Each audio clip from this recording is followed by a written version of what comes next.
Magandang umaga, magandang hapon, o magandang gabi. Anumang oras datnan kayo ng aking video. Naway nasa mabuti kayong kalagayan. ah, Palagi sa awa at tulong ng ating Diyos at ng ating Panginoong Kristo at ng banal na Espiritu. Bago ko po basahin ang pagbasa 11 ay hayaan niyo munang isad ko ang buod ng pagbasa bilang 10 ng banal na kasulatan na binasa natin noong huling video. Ang buod ng pagbasa bilang 10 ng banal na kasulatan, Exodus 35:10 hanggang Exodus 40:38. Ang buod ay ang pagtulong-tulong ng lahat ng Israelita ay naging napakaayos at napakaganda ng pagpatayo ng toldang sambahan o toldang tipanan ng Diyos. Ginawa rin nila ang kahon ng kasunduan na kung saan nila tinatago ang 10 utos ng Diyos na nakasulat sa 2 tipyas na bato. Ito po ang kahon ng kasunduan.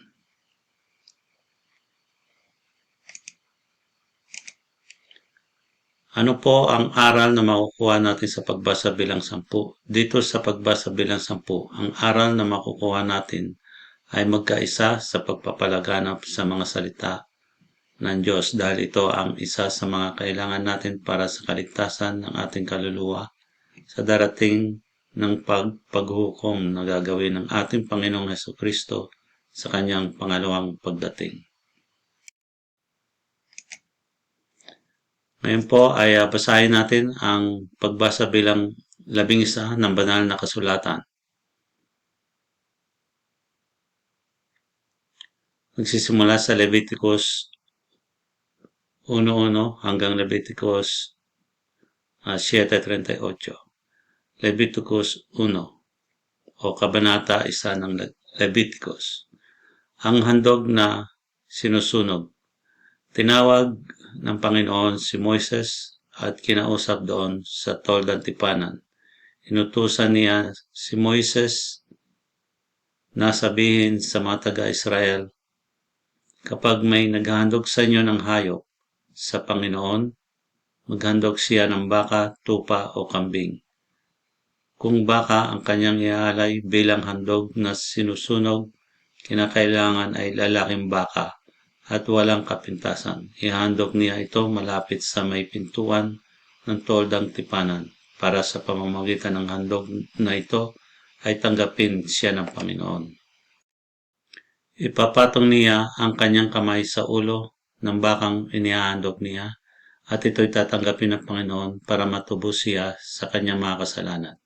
Pagkatapos, kakatayin niya ang bakang iyon sa presensya ng Panginoon at ang dugo nito'y iwiwisik sa paligid ng altar sa bandang pintuan ng toldang tipanan ng mga pari na mula sa angkan ni Aaron.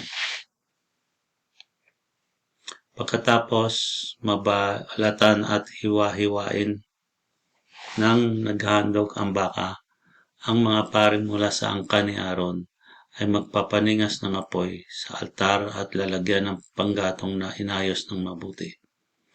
At ilalagay nila ng maayos sa apoy ang mga hiniwang karne, pati ang ulo at taba. Pero hugasan muna ng naghahandog ang mga laman loob, ang mga hita at pagkatapos susunugin ng pari ang mga ito roon sa altar bilang handog na sinusunog. Ang mabangong samyo ng handog na ito sa pamamagitan ng apoy ay makalulugod sa Panginoon. Kapag tupa o kambing ang iaalay ng tao bilang handog na sinusunog, kailangan ding lalaki at walang kapintasan. Kakatayin niya ito sa presensya ng Panginoon doon sa gawing hilaga ng altar at ang dugo nito'y iwiwisik sa paligid ng altar ng mga pari mula sa angkan ni Aaron. At pagkatapos na hiwa-hiwain ito ng naghahandog, ilalagay ito ng maayos ng pari sa apoy pati ng ulo at taba. Pagkatapos, huhugasan ng naghahandog ang mga laman loob at mga paa at saka ibibigay sa pari para sunugin sa altar bilang handog na sinusunog. Ang mamagong samyo ng handog na ito sa pamamagitan ng apoy ay makalulugod sa Panginoon. Kapag ibon ang iaalay ng isang tao bilang handog na sinusunog para sa Panginoon, kinakailangang kalapati o bato-bato. Ito'y dadalhin ng pare sa altar, pipilipitin niya ang leeg hanggang sa maputol at patutuluin ang dugo sa paligid ng altar. Ang ulo nito ay susunugin doon sa altar. Pagkatapos aalisin niya ang butsi at bituka nito at ihahagis sa gawing silangan ng altar sa pinaglalagyan ng apo. At pagkatapos, bibiyakin niya ang ibon sa pamamagitan ng paghila ng mga pakpak nito pero hindi niya paghihiwalayin. At sa kaniya susunugin ang ibon doon sa altar bilang handog na sinusunog. Ang mabangong samyo ng handog na ito sa pamamagitan ng apoy ay makalulugod sa Panginoon. Leviticus, Kabanata 2. Kapag may nag-aalay ng handog ng pagpaparangal sa Panginoon, gagamitin niya ang magandang klaseng harina at lalagyan niya ng langis at insenso. Dadalhin niya ito sa mga paring mula sa angkan ni Aaron. Kukuha ang pari ng isang dakot na pinagsama-samang harina at langis at susunugin niya ito sa altar kapag kasama na ang insenso na inilagay sa harina. Susunugin niya ito na pinakaalaala sa Panginoon. Ang mabangong samyo ng handog na ito sa pamamagitan ng apoy ay makalulugod sa Panginoon. Ang natirang harina ay para kay Aaron at sa kanyang angkan at ito ang pinakabanal na bahagi na mula sa handog sa pamamagitan ng apoy para sa Panginoon. Kapag may naghahandog ng tinapay na niluto sa horno para parangalan ang Panginoon, kailangang gawa ito sa magandang klaseng harina at hindi nilagyan ng pampalsa. Maaaring maghandog ng makapal na tinapay na hinaluan ng langis o ang manipis na tinapay na pinahira ng langis. Kung ang tinapay na ihahandog ay niluto sa kawali, kinakailangang gawa ito sa magandang klaseng harina at may halong langis pero walang pampalsa. Pipira-pirasuhin ito at lalagyan ng langis. Ito'y handog ng pagpaparangal. Kung ang tinapay na ihandog ay niluto sa kawali, kinakailangang gawa ito sa magandang klaseng harina at nilagyan ng langis.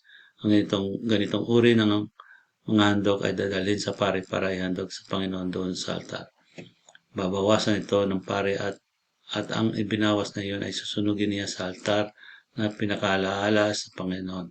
Ang mabangong samyo na handog na ito sa pamamagitan ng apoy ay makalulugod sa Panginoon. Ang natirang harina ay para kay Aaron at sa kanyang angkan. At ito ang pinakabanal na bahagi na mula sa handog sa pamamagitan ng apoy na inihandog para sa Panginoon. Huwag kayong mag-alay ng mga handog na may pampalsa bilang handog ng pagpaparangal sa Panginoon dahil hindi kayo dapat magsunog ng mga pampalsa o pulot sa inyong paghandog sa Panginoon ng handog sa pamamagitan ng apoy. Maaari ninyong ihandog ang pampalsa o pulot bilang handog mula sa una ninyong ani. Pero huwag ninyong susunugin sa altar. Lagyan ninyo ng asin ang lahat ng inyong handog ng pagpaparangal dahil ang asin ay tanda ng inyong walang hanggang kasunduan sa Panginoon. Kaya lagyan ninyo ng asin ang lahat ng inyong handog. Kapag maghandog kayo mula sa una ninyong anis para parangalan ang Panginoon, maghandog kayo ng mga giniling na butil na binusa. Lagyan ninyo ito ng langis at insenso. Ito'y handog ng pagpaparangal. Mula sa handog na ito'y kukuha ang pare ng giniling na butil na nilagyan ng langis at insenso at susunugin na pinakaalaala sa Panginoon. Ito'y handog sa pamamagitan ng apoy para sa Panginoon. Kabanata 3 ng Leviticus. Kapag may naghahandog ng baka bilang handog para sa mabuting relasyon, kinakailangan ang ihandog niya sa presensya ng Panginoon ay walang kapintasan. Ipapatong niya ang kanyang kamay sa ulo ng baka na ihandog niya at pagkatapos papatayin niya sa may pintuan ng toldang tipanan. At iwiwisik ng mga paring mula sa angkan ni Aaron ang dugo nito sa paligid ng altar. Kukuha ang pari ng bahagi na susunugin niya para sa Panginoon. Kukunin niya ang lahat ng taba na nasa loob ng tiyan at ang nasa laman loob, ang mga bato at ang taba nito, pati na ang maliit na bahagi ng atay. Ang mga ito ay susunugin ng mga pari sa altar kasama ng handog na sinusunog. Ang mabangong samyo ng handog na ito sa pamamagitan ng apoy ay makalulugod sa Panginoon.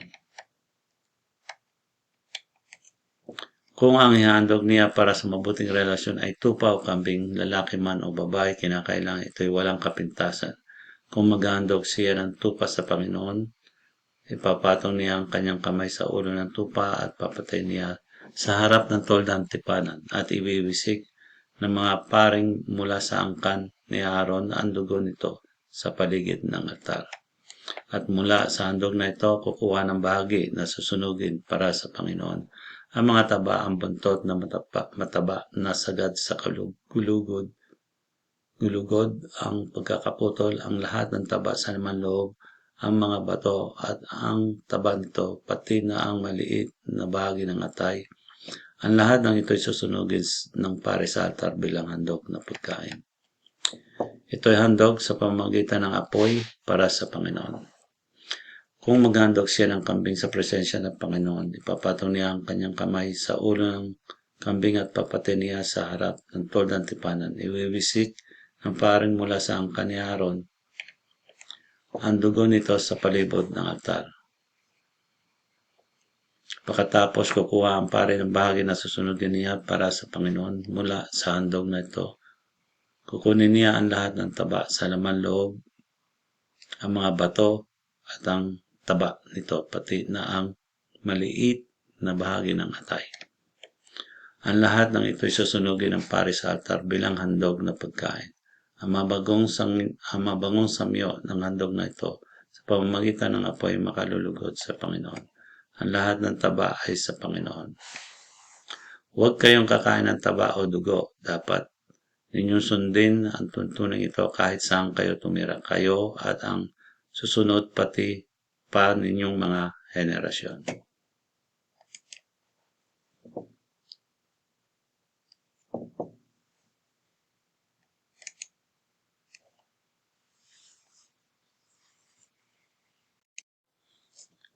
Ika-4 na kabanata ng Leviticus.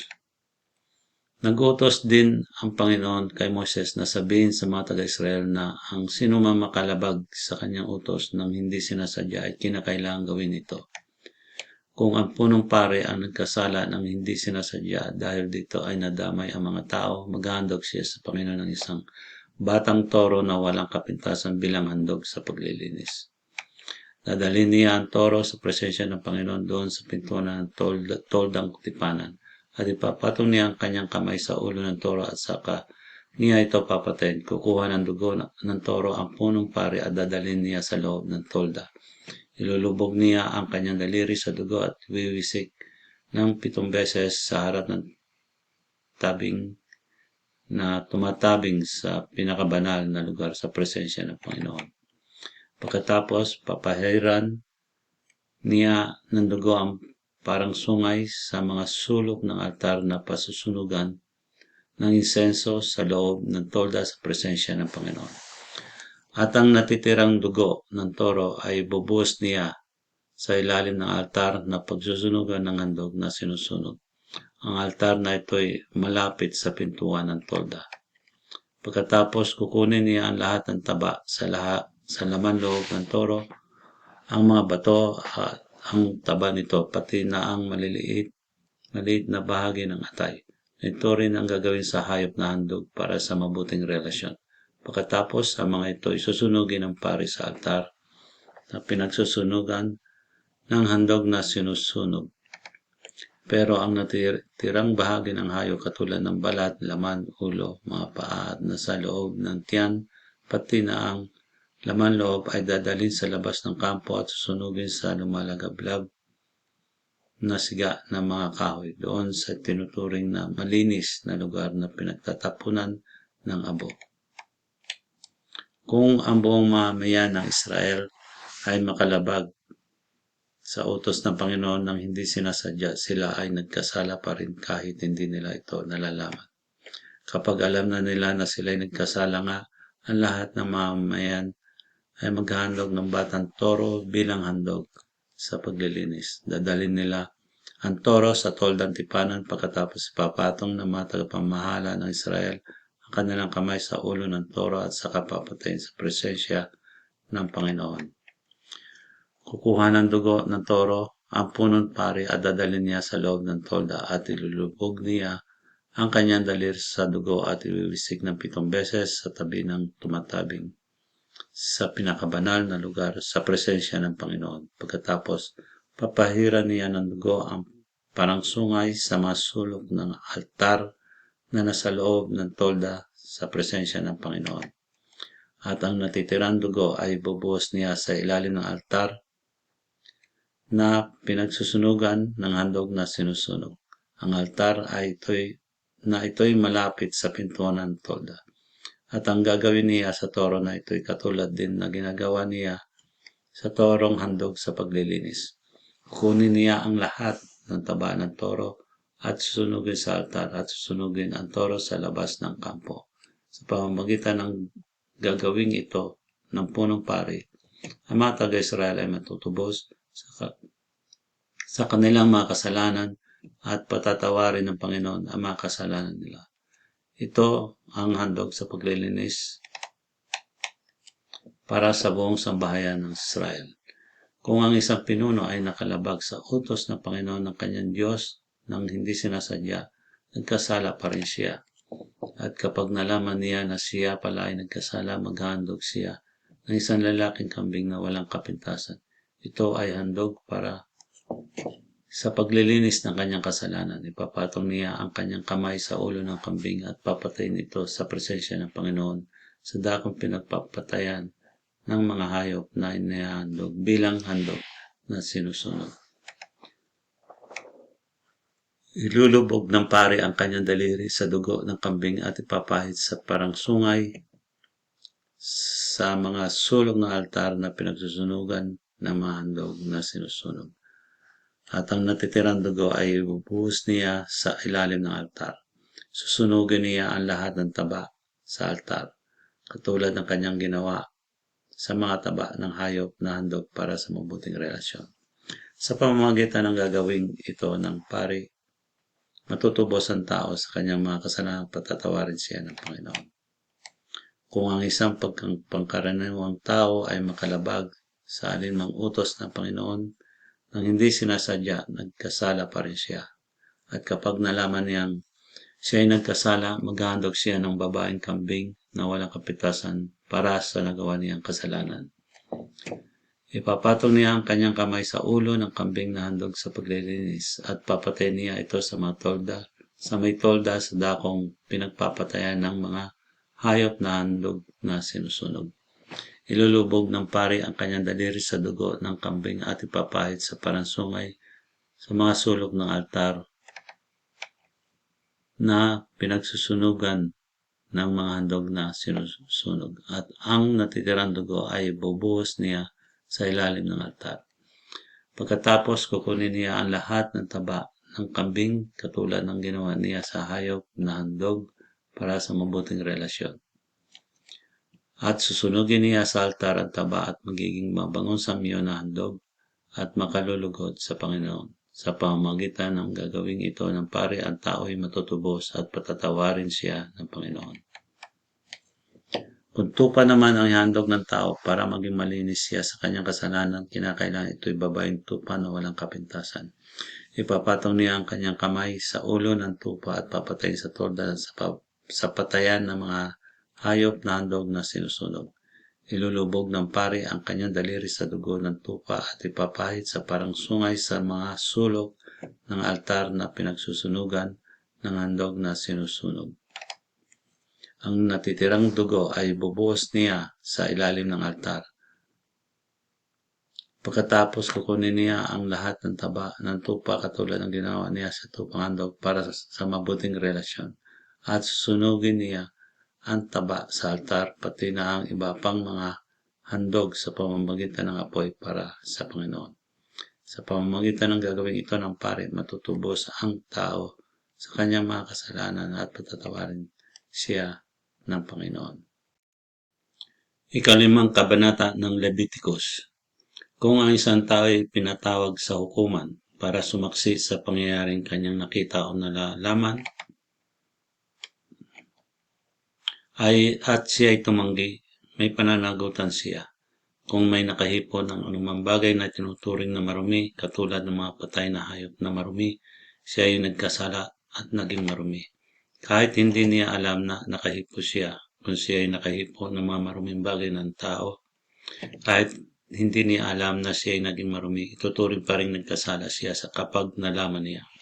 Kung ang isang tao ay nanumpa ng pabigla-bigla, mabuti man o masama ang isinusumpa niya, siya ay nagkasala kapag nalaman niya ang kanyang ginawa.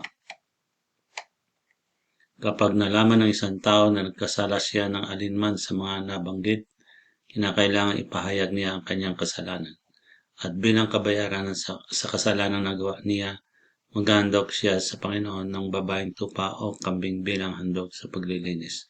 Ihandog ito ng pari para matubos siya sa kanyang kasalanan. Pero kung hindi niya kayang maghandog ng tupa, maghahandog siya ng 2 kalapati o 2 ibon na bato-bato bilang kabayaran sa kanyang kasalanan. Ang isa'y bilang handog sa paglilinis at ang isa'y bilang handog na sinusunog. Dadalhin niya ito sa pari at ang unang ihahandog ng pari ay ang handog sa paglilinis. Pipilipitin ng pari ang leeg ng ibon pero hindi ito puputulin. At ang dugo nito iwiwisik niya sa paligid ng altar. At ang natitirang dugo ay bubuhos sa ilalim ng altar. Ito ang handog sa paglilinis. Ihandog din ng pari ang isa pang handog na sinusunog ayon sa paraan ng paghahandog nito. Ganito ang paraan na gagawin ng pari para matubos ang tao sa kanyang kasalanan at patatawarin siya ng Panginoon. Pero kung hindi niya kayang maghandog ng 2 kalapati o 2 ibon na bato-bato, maghahandog na lang siya ng 2 kilo ng magandang klaseng harina. Huwag niyang lalagyan ng langis at insenso dahil ito'y handog sa paglilinis at hindi handog ng pagpaparangal. Dadalhin niya ito sa pari at babawasan ng pari ng 1 dakot bilang pag-ala sa Panginoon at ang 1 dakot na iyon ay susunugin niya sa altar pati ang iba pang mga handog sa pamamagitan ng apoy para sa Panginoon. Ito ang pahandog sa paglilinis. Sa pamamagitan gagawing ito ng pari, matubos ang tao sa anumang kasalanan na gawa niya at patatawarin siya ng Panginoon. Ang natirang handog na harina ay sa pari na gaya ng ginagawa sa handog ng pagpaparangal. Ibinigay din ng Panginoon ang utos na ito kay Moises. Kapag ang tao ay lumabag sa utos ng Panginoon dahil sa hindi niya ibinigay ang anumang nauukol para sa Panginoon kahit hindi niya sinasadya, kailangan maghandog siya ng lalaking tupa na walang kapintasan bilang kabayaran sa kanyang kasalanan. Maaari rin niyang bayaran ng pilak na katumbas ng halaga ng lalaking tupa ayon sa bigat ng pilak sa timbangang ginagamit ng mga pari. Ito'y handog na pambayad ng kasalanan. Kinakailangan niyang bayaran ang hindi niya naibigay na naukol sa Panginoon at nadagdagan pa niya ng 20% ng halaga niya. Halagang hindi niya naibigay. Ibibigay niyang lahat ito sa paring maghandog ng tupa bilang handog na pambayad ng kanyang kasalanan at patatawarin siya ng Panginoon. Kung may tao namang lumabag sa utos ng Panginoon nang hindi niya alam, siya ay nagkasala pa rin at may pananagutan sa Panginoon. Kung alam na niyang nagkasala siya, kinakailangan magdala siya sa pari ng lalaking tupa na walang kapintasan na ihandog niya bilang pambayad sa kanyang kasalanan. Maaari rin niyang bayaran ng pilak na katumbas ng halaga ng lalaking tupa ayon sa bigat ng pilak sa timbangan na ginagamit ng mga pari. Sa pamamagitan ng gagawin ito ng pari, matutubos ang tao sa kanyang kasalanan, hindi sinasadya, at patatawarin siya ng Panginoon. Kabanata 6 ng Leviticus. Ito pa ang sinabi ng Panginoon kay Moises tungkol sa taong lumabag sa nais ng Panginoon sa pamamagitan ng pandaraya sa kanyang kapwa tungkol sa bagay na pinatago o iniwan sa kanya o pagnanakaw ng mga bagay na iyon o pagsasamantala o pagsisinungaling tungkol sa isang bagay na nawala na hindi raw niya nakita o pagsumpa ng kasinungalingan na hindi niya nagawa ang alinman sa mga kasalanang nabanggit. Kapag napatunayan na talagang nagkasala siya, kinakailangan ibalik niya ang kanyang ninakaw o ang anumang nakuha niya sa pandaraya o ang mga bagay na iniwan o pinatago sa kanya o ang mga bagay na nawala na nakita niya o anumang bagay na ayon sa kanyang panunumpa ay wala sa kanya, pero ang totoo ay nasa kanya. Kinakailangan niya itong ibalik sa may-ari na walang kulang at dadagdagan pa ng 20% ng halaga nito. Ibibigay niya ito sa may-ari sa araw na maghandog siya bilang pambayad sa kanyang kasalanan. Magdadala siya sa pari ng isang tupang walang kapintasan at ihandog niya ito sa Panginoon bilang kabayaran sa kanyang kasalanan. At kinakailangan ang halaga nito ay ayon sa bigat ng pilak sa timbangan na ginagamit ng mga pari. Sa pamamagitan ng gagawin ito ng pari, matutubos ang tao sa kanyang kasalanan at siya ay patatawarin ng Panginoon sa alinmang kasalanan na banggit na kanyang nagawa. Inutusan ng Panginoon si Moises na sabihin kay Aaron at sa mga anak niyang lalaki ang tungkol sa matuntunan ito tungkol sa handog na sinusunog. Ang handog na ito ay kinakailangang iwanan sa altar hanggang umaga. At kinakailangan patuloy ang pagningas ng apoy sa altar, huwag itong pabayaang mamatay. Kinaumagahan, isusuot ng pari ang mga kasuotan niyang gawa sa telang linen. Ang damit pangilalim na tatakip sa kanyang kahubaran at ang damit panlabas. Kunin niya ang abo na handog na iyon at ilalagay sa tabi ng altar. Pagkatapos magpapalit siya ng damit at dadalhin niya ang abo sa labas ng kampo sa tinuturing na malinis na lugar. Kinakailangan ang apoy sa altar ay patuloy na nagniningas, huwag itong papatayin. Tuwing umaga ay gagatungan ito ng pari at ayusin ng mabuti ang mga handog na sinusunog sa itaas ng mga panggatong pati na ang mga taba ng hayop mula sa inialay na handog para sa mabuting relasyon. Patuloy na paniningasin ang apoy sa altar, huwag itong pabayaang mamatay. Ito ang mga tuntunin tungkol sa handog na pagpaparangal. Ang mga paring mula sa angkan ni Aaron ang magdadala nito sa Panginoon sa harap ng altar. Dadakot ang pari sa handog na harinang may halong langis at dadalhin niya sa altar at pati ang mga insensong nilagay sa harina. Susunugin niya ito bilang alaala sa Panginoon. Ang mabangong samyo ng handog na ito ay makalulugod sa Panginoon. Ang natitirang harina ay lulutuin at kakainin ni Aaron at ng kanyang mga angkan.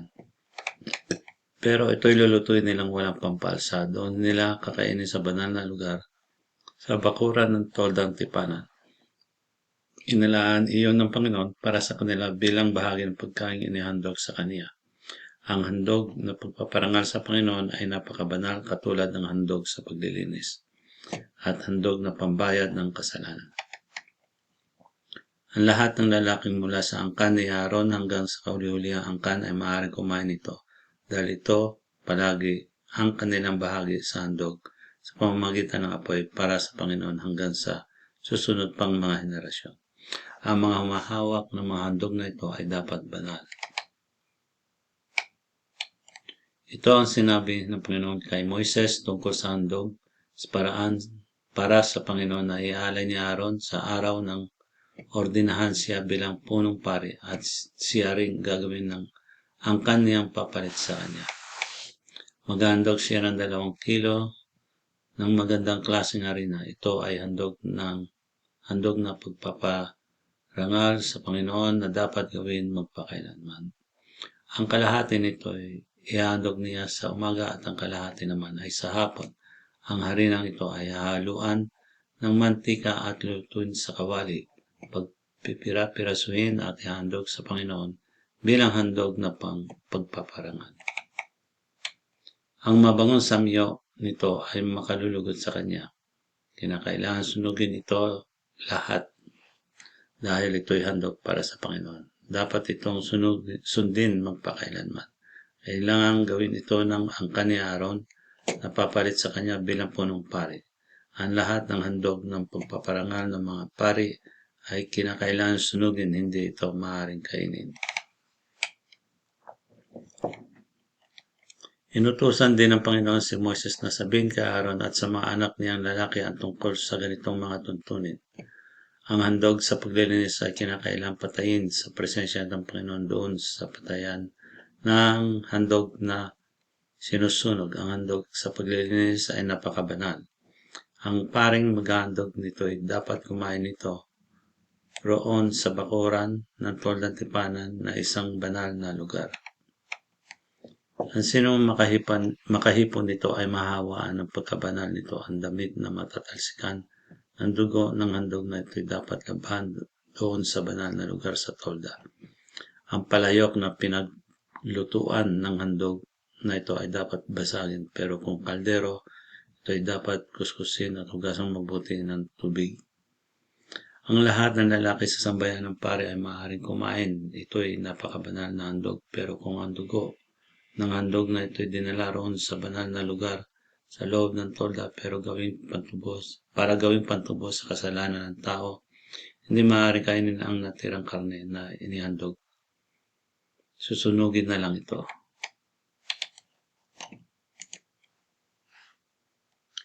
Mga karagdagan tuntunin tungkol sa handog ng pambayad na kasalanan. Ito ang mga tuntunin tungkol sa handog na pambayad ng kasalanan. Napakabanal ng handog na ito. Handog na pambayad ng kasalanan ay doon papatayin sa pinagpapatayan ng mga handog na sinusunog. At ang dugo nito ay iuwisik sa paligid ng altar. Ang lahat ng taba nito ay handog, ang matabang buntot, ang tabang bumabalot sa laman loob, ang mga bato at ang taba nito pati na ang maliit na bahagi ng atay. Lahat ng ito ay susunugin ng pari sa altar bilang handog sa Panginoon sa pamamagitan ng apoy. Ito ay handog na pambayad ng kasalanan. Ang matitira ay maaaring kainin ng mga anak na lalaki ng mga pari, pero dapat nila itong kainin doon sa banal na lugar dahil napakabanal nito. Isa ang tuntunin sa handog sa paglilinis at sa handog na pambayad ng kasalanan. Ang karne sa mga handog na ito ay para sa paring naghandog nito. Ang balat naman ng hayop na inaalay bilang handog na sinusunog ay para rin sa paring nag-aalay nito. Ganon din sa lahat ng handog na butil na inaalay bilang handog ng napagpaparangal sa Panginoon na niluto sa horno o sa kawali. At ang lahat ng handog ng pagpaparangal, may halo man itong langis o wala, ay para na sa mga paring mula sa angkan ni Aaron at paghahati-hatian nila ito ng pantay-pantay. Ito ang mga tuntunin tungkol sa handog para sa mabuting relasyon na iniaalay sa Panginoon.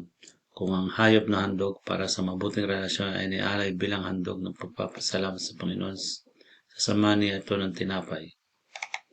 Magdadala siya ng tinapay na walang pampaalsa, katulad ng makapal na tinapay na hinaluan ng langis, manipis na tinapay na pinahira ng langis, at tinapay na mula sa magandang klaseng harina na hinaluan ng langis.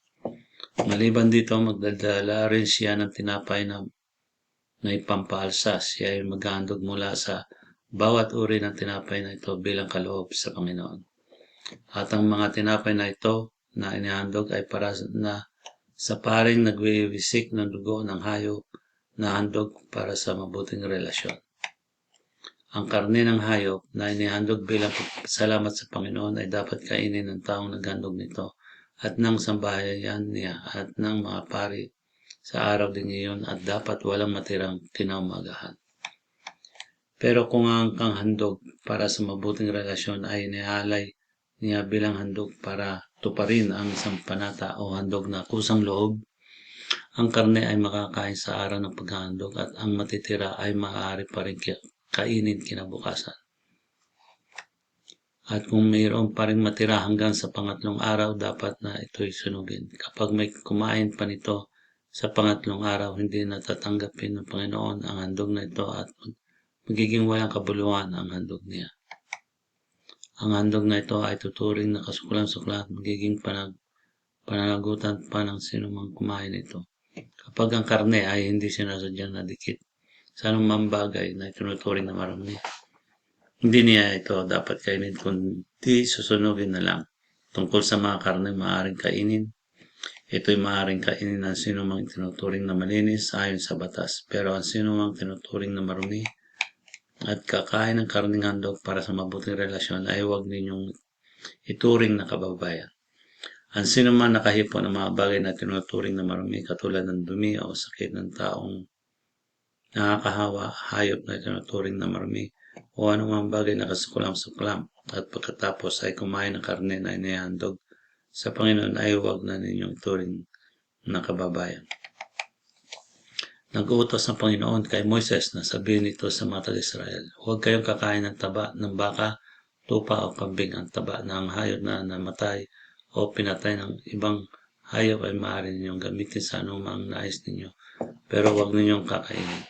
Ang sinumang kakain ng taba ng hayop na maaaring ihandog sa Panginoon ay huwag na ninyong ituring na kababayan. At isa man kayo tumira, huwag kayo kakain ng dugo ng hayop o ibon. Ang sinumang kakain ng dugo ay huwag na ninyong ituring na kababayan. Nag-utos din ang Panginoon kay Moses na sabihin ito sa mga taga-Israel, ang sinumang mag-alay ng handog para sa mabuting relasyon ay dapat magbukod ng bahagi ng handog na iyon para sa Panginoon na ibibigay sa mga pari. At ang bahaging iyon ng handog ay dadalhin mismo ng maghahandog sa altar upang ialay sa Panginoon bilang handog sa pamamagitan ng apoy. Dadalhin niya ang taba at pitso ng hayop at itataas niya ang pitso sa presensya ng Panginoon bilang handog na tinataas.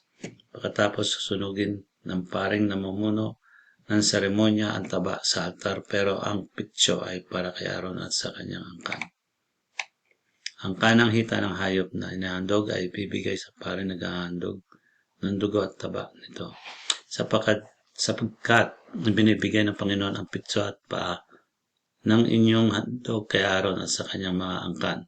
Ito ang bahaging para sa kanilang magpakailanman.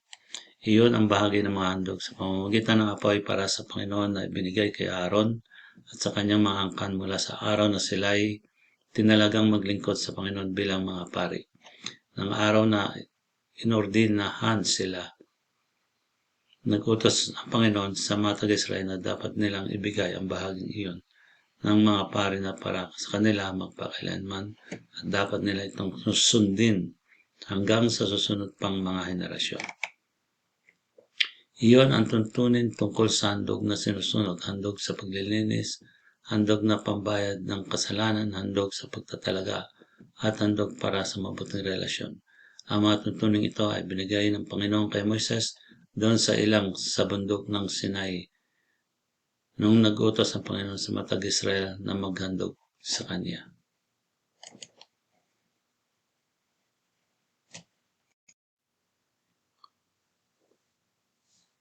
Hanggang dito na po lamang ang pagbasa